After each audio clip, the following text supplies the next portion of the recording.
2019 at Hartsfield-Jackson Airport, Atlanta. After 13 months in Afghanistan, Staff Sergeant Marcel Freeman stepped off the plane with a limp in his right leg, a duffel bag over his shoulder, and one thought on his mind: get home to his wife. He looked toward the gate. No welcome sign, no kiss, no smile, just a rideshare driver holding a cardboard sign that barely spelled his name. When he got home, the front door key didn't work. His name had been taken off the lease. The locks had changed, and, inside, someone else was living there. By evening, he was sitting in a dusty motel off Old National Highway, skimming through court documents she'd never mentioned. The cars, the house, the accounts, gone. Signed, filed, and approved while he was dodging mortars. And just when he thought the worst was over, he found one document she didn't expect him to see. It wasn't just a divorce. It was something else. Something that could destroy a man before he even unpacks his bag. Welcome to Evil Crime Cases. Thanks for subscribing to our channel. Please like and share our videos, and don't forget to share your thoughts in the comment section. Now let's get back to the details of the case. Marcel stepped off the plane with sand still clinging to the seams of his boots. 3 tours, 14 months gone, and now home. Marcel Dixon Freeman was 34, African-American, ex-Marine turned Army Ranger. East Atlanta raised him hard. The military gave him rules. Discipline. A man who never ran from duty. Until now, maybe he thought it was finally his turn to rest. He scanned the crowd. No Celeste. No welcome home sign. No son in his arms like they talked about in the last call. Just strangers hugging each other. Balloons. Applause. And then, a Lyft driver, holding a handwritten sign. Dixon. Marcel squinted. Where's my wife? The driver handed him a folded sheet of paper. Nothing else. Just that. It read, "Don't come home. Check your email." He checked in a hotel nearby. The room smelled like bleach and cigarette ash. Marcel sat on the edge of the mattress, still in uniform, his back aching from the flight. He opened his laptop. Wi-Fi connected. Inbox loaded. Subject line: Notice of Final Divorce Decree. Effective immediately. Filed. Stamped. Signed. Dated January 25th, 2019. 2 days ago. No explanation. No phone call. Just a hyperlink to a PDF and silence. The motel sink coughed out cold water. He washed his hands, looked up at his reflection. Was this the same man she kissed goodbye? Or had she already said goodbye long before he boarded the plane? Outside, traffic hissed past on wet asphalt. Inside, something else was unraveling. Not the marriage. That was already over. What Marcel didn't know, what no one warned him, was that this wasn't just about a divorce. It was an operation, and it was already in motion. Have you ever come home to find your entire life rewritten without your consent? Before the dust and heat of Helmand Province, before the blood-soaked uniform and the cracked lips and the sand that never left his boots, Marcel Dixon stood in a quiet driveway in Fayetteville, Georgia, holding a coffee thermos and staring at the woman he thought he'd grow old with. Celeste kissed him on the cheek like they were in a movie. Eyes glossy, smile too careful. She promised she'd look after the house, keep his truck clean, and start trying once he got back. Her last words? Just come back to me, okay? He carried those words like dog tags. Marcel deployed on February 8th, 2019. By March 3rd, Celeste had emptied the joint savings, $16,800. By April, she sold the Toyota Tacoma he left in her name. By June, she listed herself as single on a mortgage refinance application. Each month, Marcel sent $2,100 home. Automatic transfer, part for the mortgage, part for savings, part for her. Sometimes, he slipped in an extra $300 for emergencies. She said the water heater was acting up. He believed her. But back home, Celeste wasn't patching up the house. She was stripping it down, one asset at a time. Her signature alone appeared on the refinance paperwork. The house he fought to pay off was now leveraged under her name. Legally, she was listed as the sole borrower. That wasn't a mistake. She moved fast, unusually fast. Friends said she was rebuilding. But one name kept popping up. Monique. Her best friend since high school, now a notary and part-time paralegal. Monique never asked where Marcel was. Never mentioned his name on social media. But she co-signed for a safety deposit box in May. Meanwhile, Marcel was dodging shrapnel in a field clinic, sleeping 4 hours a night, and Skyping Celeste every Sunday, though she picked up less and less. Bad signal, she'd text. By August, her excuses stopped altogether.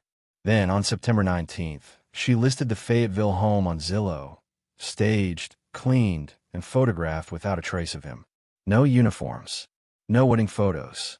Just beige couches and throw pillows stitched with the word blessed. 6 weeks before she officially filed for divorce, she was already telling loan officers she was single. Already shopping for condos near Peachtree City. Already deleting texts. He wouldn't know any of this until he came home and saw the lock didn't work. Until the Lyft driver handed him the folded note. Until the subject line hit his inbox like a sniper round. Notice of final divorce decree. Effective immediately. And while Marcel opened that email in a hotel room with a government-issued duffel at his feet, somewhere in Georgia, Celeste was having brunch with Monique, sipping mimosas, and texting her new realtor. The loss as a marriage is a partnership. But in some courtrooms, one signature can rewrite the story without the other half ever knowing it. While Marcel was navigating the red dust and hidden bombs of Helmand Province, Celeste was navigating a quieter battlefield, civil court. Georgia has rules to protect deployed military spouses, but it also has loopholes. Celeste didn't file her divorce the traditional way. She claimed she couldn't locate Marcel, despite his military address being active, government-issued, and unchanged. Her attorney filed what's called service by publication, a legal maneuver that lets you notify a missing spouse by printing a tiny notice in a local newspaper, buried between car ads and weekend coupons. It ran for 4 consecutive weeks in the Fayette County Record, next to a recipe for sweet potato casserole. That was the only legal warning Marcel ever received that his marriage was being erased. By the time Marcel came home, the divorce had already been granted. The final decree was stamped. Her lawyer signed. The court approved. But that was only the beginning of the damage. Celeste didn't just want out. She wanted control. She requested 65% of all marital assets, citing emotional abandonment, as if Marcel had chosen to vanish. She asked for full spousal support, claiming her income had suffered greatly during his deployment. She filed to have the house signed solely in her name, stating that Mr. Dixon's extended absence left her to maintain the property alone. There was no mention of the $2,100 Marcel wired home every month. No word on the truck he left behind for her. No line about the anniversary letters he mailed, carefully dated and folded, from the other side of the world. Just a neat paragraph.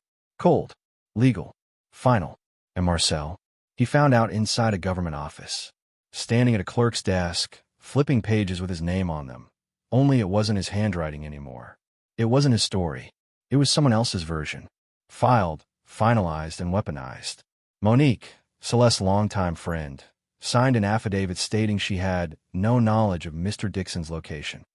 But later, it came out, Monique had been liking Marcel's Facebook posts just weeks earlier. So is it negligence or conspiracy? And if you can rewrite a man's entire life while he's fighting for yours, what else are you willing to do? The house looked smaller. Marcel hadn't even turned off the engine yet, but something already felt wrong. The shutters weren't the same color. The porch light buzzed faintly like it hadn't been changed in months. And there was a smell in the air that didn't belong. Sweet cologne mixed with something charred, like a backyard grill gone cold. He stepped out in full uniform. One bag. One folded duffel. Still wearing boots caked in Afghan dust. He climbed the steps slowly. His knees hurt. Always had since Kandahar. The porch board near the window still creaked under his right foot, just like it used to. That should have comforted him. It didn't. He reached for his house key, the one Celeste swore she'd never change on him, and slid in the lock. It didn't turn. He tried again. Still nothing. And then the door opened from the inside. A man Marcel had never seen before stared at him. Stocky, maybe 6 feet. Fresh edge up. Silver chain resting on a crisp black tee. And behind him, inside his house, Marcel caught a flash of his old wedding photo on the floor, face down near the doorframe. The man didn't blink. "Oh," he said casually. "You must be her ex-husband." He didn't move from the threshold. Didn't invite Marcel in. Just smirked, then let the screen door ease shut behind him. Marcel didn't argue. Didn't ask who he was. Didn't ask why he smelled like her lotion or why he was holding the spare keys. Instead, he turned back toward the street. And that's when he saw it. His Toyota Tacoma, parked right there in the driveway like it had never left. Same scratch on the rear bumper. Same Falcon sticker on the back glass. But now it had new plates. The man, who would later introduce himself as Kendrick Ken Fulton, had the audacity to lean against it. One hand in his pocket, the other holding a key fob. And Marcel's old Georgia Tech hoodie. His hoodie hung loose over Ken's frame. Marcel said nothing, but he raised his phone, took a photo of the license plate, and lowered it without a word.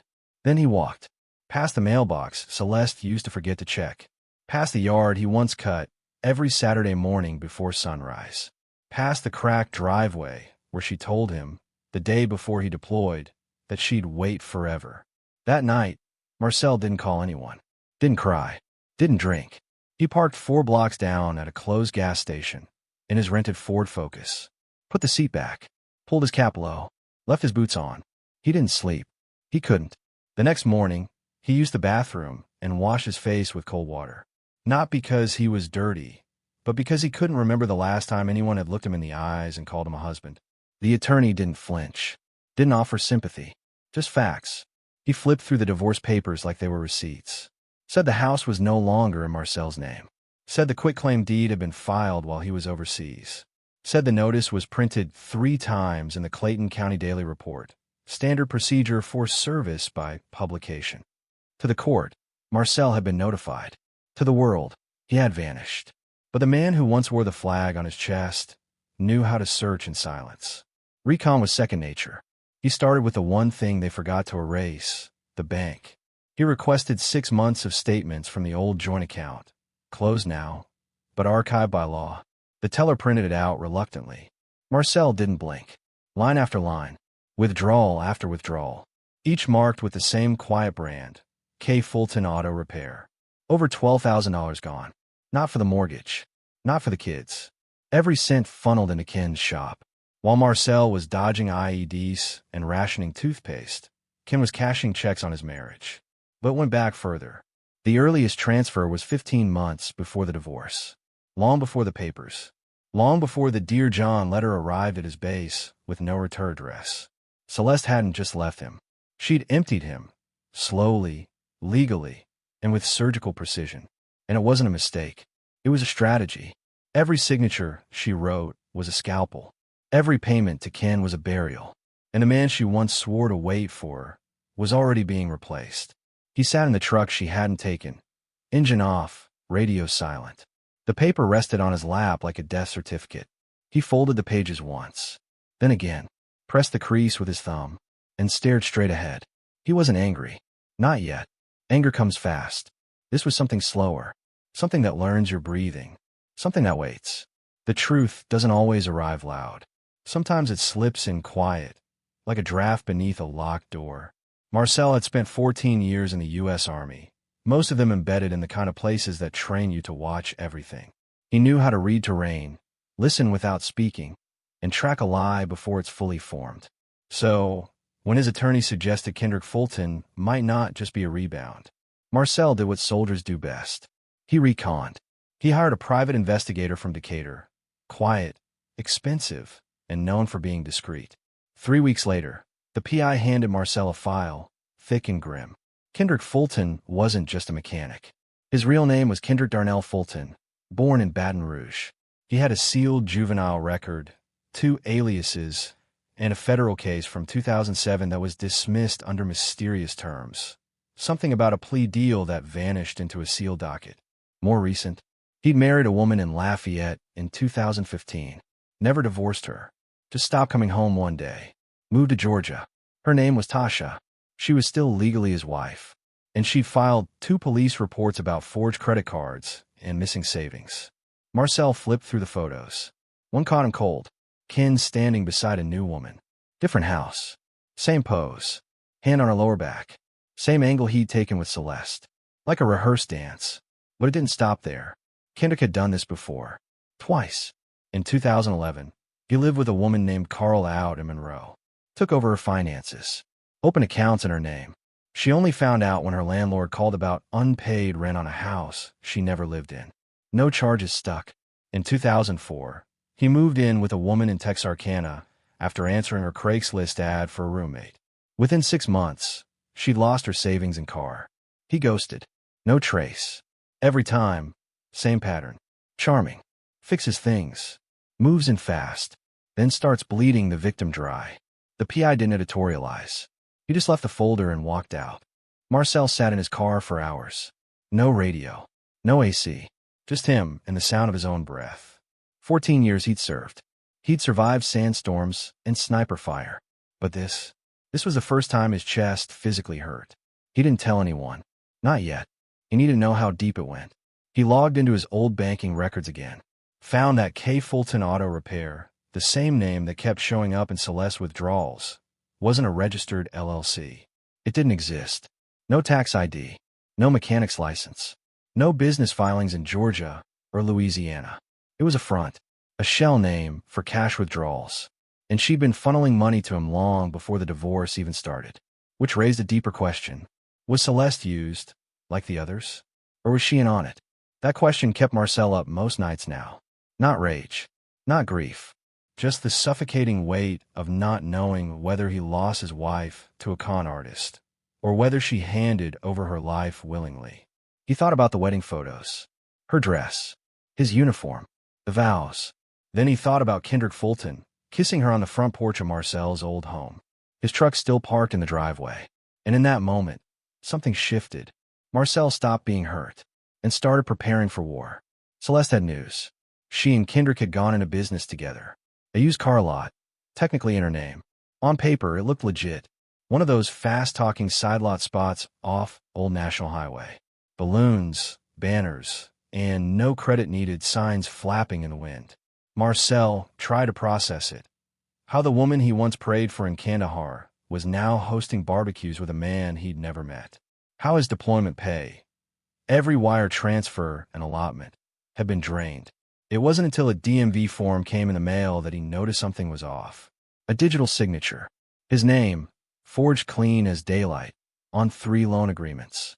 He hadn't signed a damn thing. He took the forms to the police. Explained what happened. The forgery. The theft. The betrayal. The officer barely looked up from his desk. That's a civil matter, sir. Marcel stood there, jaw tightening. Decorated Army specialist. 2 tours. A Bronze Star. And this is what he came home for. That's when something inside him cracked. Not loud. Just a small fracture, like ice splitting on a lake. He stopped going home. Started sleeping in the back seat of his Dodge Charger. Parked in a Walmart lot off Roosevelt Highway. He told no one. Washed up at gas stations. Brushed his teeth with bottled water. Carried his discharge papers in the glove box like a passport to a life he no longer recognized. The PTSD came back hard. But this time it wasn't flashbacks. It was shame. He couldn't look his daughter in the eye. Couldn't tell his parents the truth. He felt smaller than he ever had in a war zone. There were moments, especially after 2 pints of Crown Royal, when the Charger keys would shake in his hands, and the Beretta in his duffel bag felt heavier than it should have. But he never pulled it out. Not once. He tried calling Celeste. She didn't answer. Tried again. Voicemail. Then, one night, at 3:12 a.m., he sent a single text. I didn't die over there. But maybe I should have. What Celeste didn't know, and maybe never cared to ask, was what happens when you betray someone whose entire life depends on trust. Marcel had trusted his unit. Trusted his CEO. Trusted the men who watched his back when mortars lit up the night. And now, he couldn't even trust the signature on his own name. He reached out to a legal clinic for veterans in College Park.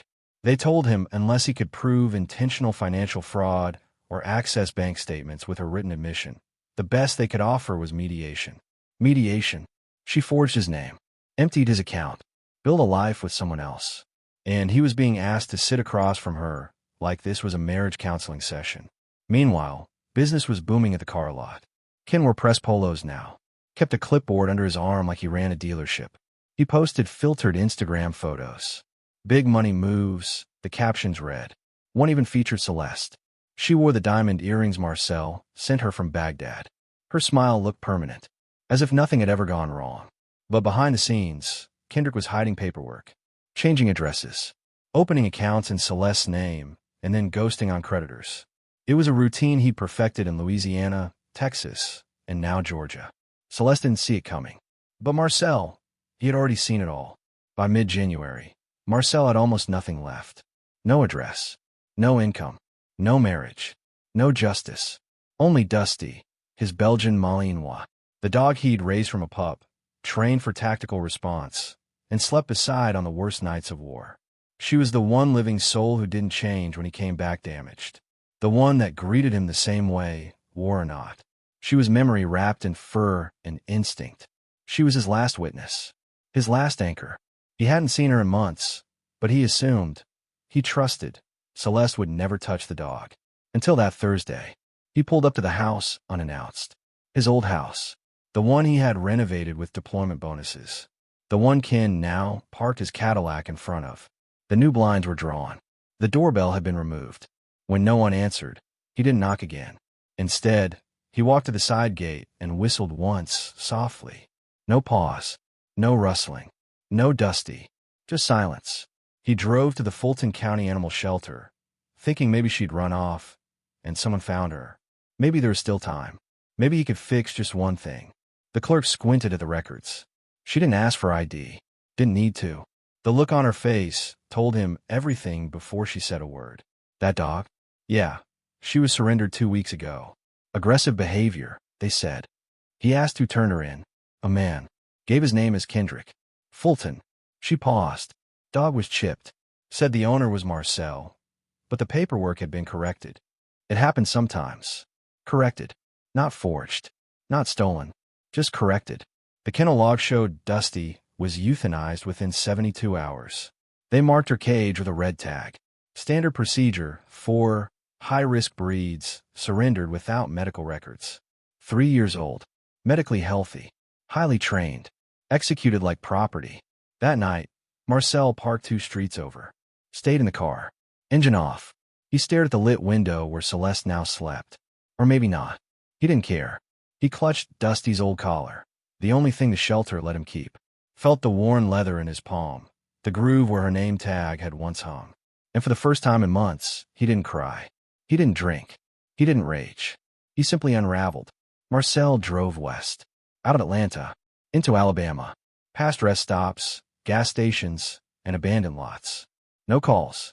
No texts. He crushed his SIM card on the highway median.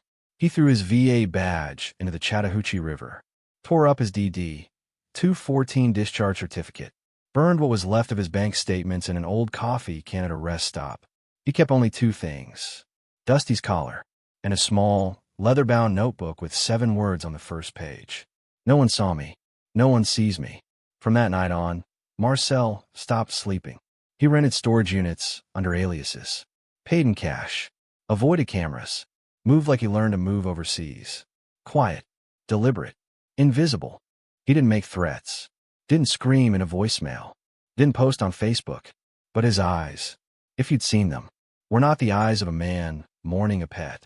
They were the eyes of someone who had already buried something. 3 months. Marcel was nowhere. No court filings. No texts. Not even his parole officer could track his location. But absence doesn't always mean escape. Sometimes it means strategy. He returned on a quiet Tuesday, slipping into town through the back road near the abandoned train depot. No fanfare. No drama. Just one man in a rusted Nissan, trailing paperwork, silence, and a different kind of war behind his eyes. This time, he didn't come alone. He came with lawyers. Not the kind that advertise on bus benches, but veterans of military defense litigation. One had served in JAG. The other had spent 8 years investigating benefits fraud for the VA. Together, they'd spent weeks combing through every account, every old email, every military disbursement Marcel had received since his first deployment. What they found wasn't just disturbing. It was buried. Deliberately. A $280,000 deferred pension investment from the Defense Finance and Accounting Service, intended to mature over 15 years, had quietly been redirected. The beneficiary had been changed. The name attached to the payout, Celeste. They found the paper trail. A notarized consent of transfer form, digitally signed in Marcel's name. A dated fax from a VA clinic in Alabama, a facility Marcel had never once visited. And a disbursement into a corporate account under the business name, KNC Auto Holdings, LLC. The business was in Celeste's name. The second signatory? Kendrick. The lawyers filed a formal complaint for fraudulent transfer of military pension benefits, a violation under Title 10, U.S. Code Section 1448. The accusation wasn't civil anymore. It was criminal. The DA's office reopened Marcel's case. Quietly, carefully, and for the first time in a long time, the scales tipped. A summons was served to Celeste during her routine Monday salon appointment. She was mid-foil, hair slicked with bleach, sipping iced coffee. The moment she read the name, Department of Defense, on the envelope, her hand froze. She didn't finish her appointment. At the preliminary hearing, she appeared in a gray wrap dress, no makeup, eyes dull. Not defiant, nervous. Her lawyer tried to argue marital consent and share investment, but the state had its own evidence. Server logs, IP addresses, forensic e-signature analysis, one login, one forged keystroke, and an IP address that traced back to her sister's townhouse, where Celeste had been living while Marcel was overseas. The judge ordered a financial freeze on KNC Auto Holdings. A court date was set for formal indictment. Kendrick leaned against the wall, chewing mint gum like he had no stake in it. But he did. His name was listed on 2 deposit authorizations. And according to subpoenaed records from Navy Federal Credit Union, he'd withdrawn over $17,000 in cash within 6 weeks of the pension's arrival. When asked to testify, Kendrick pled the fifth. It wouldn't save him. Not for long. Marcel didn't celebrate. He didn't speak at the press conference his attorneys arranged. He just stood by the courthouse steps with a manila folder pressed to his chest. Inside was a printout, Celeste's forged signature, Kendrick's account summary, and the original pension certificate, yellowed and creased from years, inside a steel footlocker. He didn't smile. He whispered, "I trusted her with my name," and walked away. That night, Marcel burned an old envelope addressed to Army Spouse Benefits Office. On the back, someone had once written, "Thank you for your service." The flames curled the edges, and the words vanished. There are losses you can't measure in dollars. Some betrayals don't just empty accounts. They rewrite a man's identity. Celeste hadn't just stolen money. She'd taken something far more permanent, his record of sacrifice. Because when your name is on the battlefield and someone signs it in your absence, what's left of you when the war ends? They entered courtroom, 6B like strangers in a slow funeral procession. No jury. Just a judge in a taupe robe, the American flag limp behind him, and years of betrayal packed into legal briefs. Marcel sat silently beside his new attorney, a black woman named Ray Winston, who'd built her career reclaiming what men like him were told to forget. Across the aisle, Celeste wore soft gray, no jewelry, just makeup thick enough to mask fatigue. Beside her, Kendrick sat stiff, jaw clenched, arms folded, like he still believed he could dominate a courtroom with silence. But this was not a criminal trial. It was civil court. And here, truth wasn't pursued for punishment. It was measured in paperwork. The damage wasn't blood, it was numbers. Assets. Forged documents. Emotional erosion buried under bank statements. A forensic accountant testified first. She wasn't dramatic, just devastating. Over a 6-year period, Mr. Marcel's paychecks were diverted to a joint account. After his deployment, the account was drained. Funds were rerouted through LLCs under Ms. Marcel's name and her business partner, Kendrick Darnell Fulton. The pension was rolled into business expansion without consent. It was as if he had no financial identity after 2018. The judge looked up from the report. "You're saying he was financially erased?" "Yes, Your Honor." Systematically. Celeste took the stand second. Her voice trembled. She dabbed her eyes. Said it was complicated. Said she didn't remember authorizing the transfers. Said Marcel hadn't been responsive, that she did what she had to do for survival. But Ray Winston pressed. "Did your husband sign these investment transfers?" "I thought he had," she said. "Did you have power of attorney at the time?" "No." "Then on what authority did you liquidate a federal pension and reinvest it under your name?" It wasn't like that. Her voice cracked. She looked at Marcel only once. He didn't blink. Then it was Kendrick's turn. He was sworn in, sat down, and leaned into the mic. On advice of counsel, I respectfully invoke my Fifth Amendment right against self-incrimination. Not once, not twice, 17 times. To every question, from Ray Winston, from the judge, from the court clerk, Marcel stared straight ahead. He wasn't angry anymore, just hollow, as if every answer Kendrick refused to give confirmed everything Marcel already knew. Before closing arguments, Ray did not raise her voice. She didn't have to. This man spent 2 years in desert combat, and when he came home, he discovered his marriage had become a ledger. He was emptied out, financially, emotionally, legally. This wasn't a misunderstanding. This was strategy. This wasn't miscommunication. This was fraud. The judge took a deep breath, looked over his glasses, then delivered a ruling that would ripple beyond the courtroom walls. This court finds that fraudulent misrepresentation occurred, resulting in unjust enrichment and emotional distress. Assets are hereby ordered restored to Mr. Marcel Dixon's. The business operated under the name K. Fulton Auto Repi Partnerships LLC is ordered dissolved. Additionally, this court recommends criminal referral to the district attorney's office for further review. This is not merely a civil infraction. It bears the hallmarks of willful deception. Celeste didn't cry. Not this time. She looked at her attorney like the floor had given out beneath her feet. Kendrick stood motionless, jaw set like concrete. But beneath the surface, he looked older, ashy in the face, uncertain. And Marcel? He said nothing, not even a ray. He just stood up, walked out through the metal detector, and let the courthouse doors close behind him. Because in some ways, justice doesn't bring relief. Sometimes it just confirms the loss. She underestimated him, not because she thought he was weak, but because she'd learned how the system weakens men like him. Men who serve without question. Men who come home broken, but refuse to break. Men who love quietly, trust deeply, and suffer in silence. That silence had once made Marcel invisible to her, but now it made him dangerous.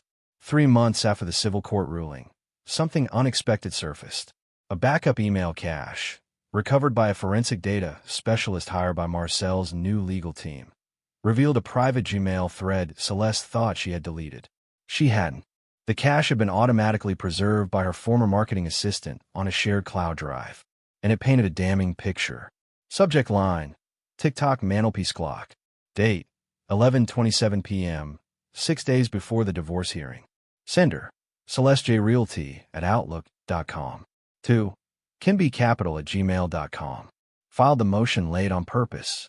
Judge Green gets reassigned Thursday. Rookie judge takes over Monday. He won't know the pension was contested in the early filings. Trust me, I've done this before. Another email followed. He's got PTSD. No one listens to men like that. Not even in court. All I need is one more extension. By then, the rollover will be sealed and it's mine legally. Anyway, who's going to believe he didn't know? It was a joint account. She was mocking the very trauma that came from protecting the flag. Marcel didn't react publicly. Not yet. Instead, the emails were turned over to the civil court's criminal referral division. 2 weeks later, authorities in Louisiana moved in on Kendrick Baines. He wasn't arrested for the pension fraud yet, but for something else entirely: business identity theft, wire fraud, and federal tax evasion tied to 3 shell companies that mirrored Celeste LLC on paper. He'd been moving money in circles since 2016. Marcel's pension was only one stream in a long, polluted river.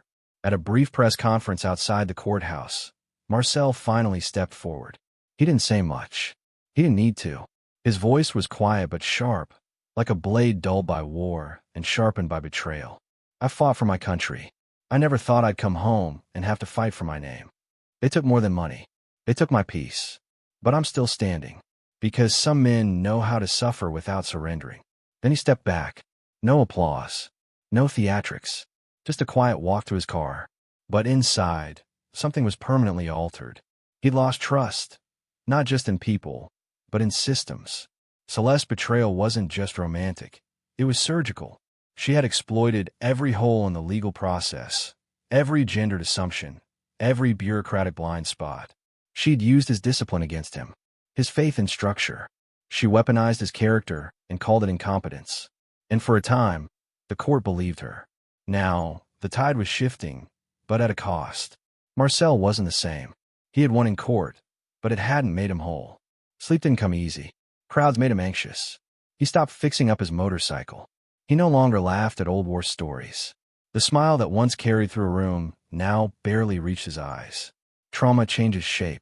Sometimes it looks like silence. Sometimes like a man sitting in his car long after the engine's off, staring at nothing, remembering everything. The world didn't notice when she started unraveling. Celeste was placed under federal investigation for pension fraud and forged military documentation. Her real estate license was suspended pending review. Clients canceled contracts. 2 former employees filed affidavits. Her Instagram stopped updating. Her podcast went offline. She had built an empire on curated success and subtle lies. But curated lives collapse the moment truth becomes evidence. And now, evidence was stacking. Marcel doesn't live in the past, but lives in him.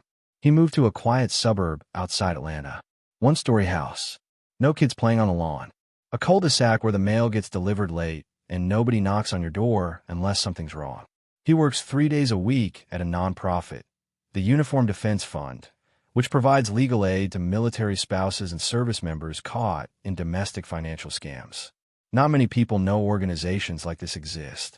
Fewer know how many soldiers come back from war only to face a new kind of ambush, this time from their own household. Most of his co-workers think he's just quiet. But it's not shyness. It's survival. One afternoon, a young Marine walks in. E5, sleeves rolled up. He's just 26 and already in foreclosure. His wife cleaned out their joint account while he was at Camp Lejeune, left him with $31 and share bankruptcy. I just kept thinking, she'd never do that. The Marine says, voice cracking. Marcel doesn't blink. He listens. He doesn't offer sympathy. He offers strategy. He opens a drawer and pulls out a thick packet. This is your next 6 months, he tells him. You're going to want to quit halfway through. Don't. There's a pause. Then the Marine asks, did this ever happen to you? Marcel doesn't answer. Just nods. The kid understands. Later that week, a letter arrives in his mailbox. No return address. Postmarked from Georgia. The handwriting is unmistakable. Every curve of the M on the envelope's front hits like shrapnel. Celeste. He walks inside, sets it on the kitchen counter. The room is still. The ceiling fan clicks overhead like a metronome counting down. He doesn't open it. Instead, he slides it into the back of his drawer. Same drawer where he keeps the old VA denial letters. The court orders. The ultrasound photo. The blood-stained uniform from Kandahar that he couldn't throw away. That night, he dreams of the desert. Not the firefights. Not the gunmetal heat. He dreams of a Skype call. Celeste is smiling. The baby's due in 6 weeks. In the background, there's laughter. A man's voice. She tells him it's just the neighbor. In the dream, he tries to respond, but the sound won't come through. The laptop freezes. Her face turns pixelated and unreadable. He wakes up sweating. One day, Latoya stops by. She volunteers at the nonprofit part-time. Mid-30s. Smart, with a laugh that doesn't apologize for taking up space. She brings him peach cobbler in a Tupperware he never asked for. You gonna keep staring at that drawer? Or you want to eat something real? She says, nudging him out of his thoughts. Marcel smiles. A little. They sit on the steps outside the building, watching the traffic pass. She tells him about her cousin getting scammed in a long-distance marriage. About how nobody believes women can be predators too. You know what the worst part is, she says. It's not even the money. It's the shame. Marcel nods. Shame makes you quiet. He doesn't tell her about the letter. But she already knows there's something he's not saying. The nonprofit takes on a new case. A woman whose husband emptied her military pay into a crypto account overseas. She's now homeless. Marcel studies the file late into the evening, long after everyone's gone. He sees echoes of himself in the case. Different names, same battlefield. For a moment, he pulls the letter back out. Holds it. The seal is still intact. But the weight of what it contains feels heavier than ever. He almost opens it. Instead, he grabs a post-it note. Writes one word. Closure. Then slides both the letter and the note into a locked fireproof box. Marcel isn't rebuilding for revenge. He's not hoping Celeste will be convicted of more. He no longer checks the court dockets. No longer Googles her name. That part of the war is over. But he is rebuilding, quietly, brick by brick, one veteran at a time.